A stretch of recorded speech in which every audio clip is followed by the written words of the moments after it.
this is something which the people on the ground have to decide, and this is something where the EU facilitated dialogue should play a role, has played a role. We've clearly made it very direct towards Pristina.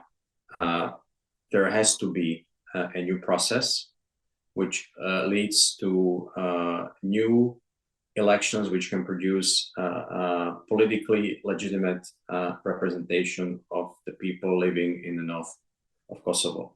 This is essential point. This is something which we have discussed for a number of months now. And I know you're raising the question now that, okay, let's do it quickly. But I will also say this has some history. And here again, it takes two to tango.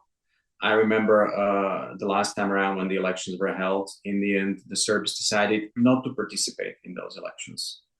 Now the Serbs are ready to participate in elections, and they're saying, okay, they may even take place tomorrow. Politics, if it's done well and for the benefit of people, I think needs to be based on certain principles and certain rules.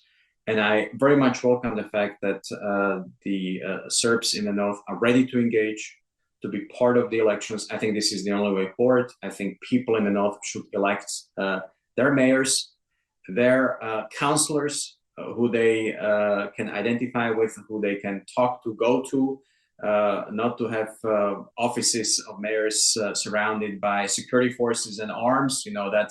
That's not democracy. That's not something which you see as a good practice of democracy. It may be in line with the principles, but if just a few people show up and vote, and you elect people who basically have no legitimacy more broadly in terms of who they should represent, then that quality of democracy is extremely low. So this has to change. You're asking me how one should get there. I think one should get there on the basis of a mutual understanding about the process by Pristina, and that understanding has to be shared by Pristina and the Serbs in Kosovo. I mean, there has to be a basic understanding which really is reached here. So again, the elections don't become another source of contention and fight. And I hope there can be good and speedy will from Pristina to really make sure that these elections are repeated. But that has to happen on the basis of a process. There may be a political agreement whereby these people resign overnight. There may be a political agreement whereby there is a more lengthy process. Yes, I agree.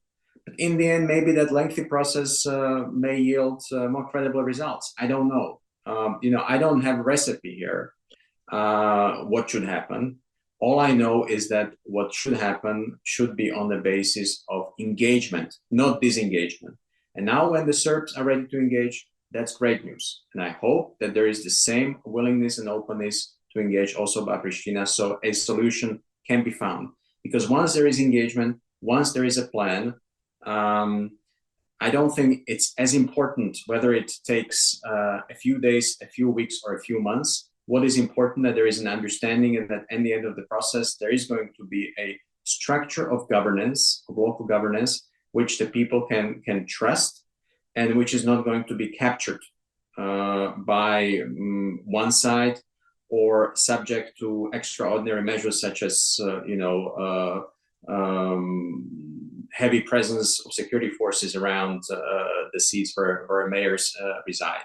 That is just unacceptable. So this is what's important, and that's part of the de-escalation. It has to be a genuine engagement by both sides and understanding how to move forward.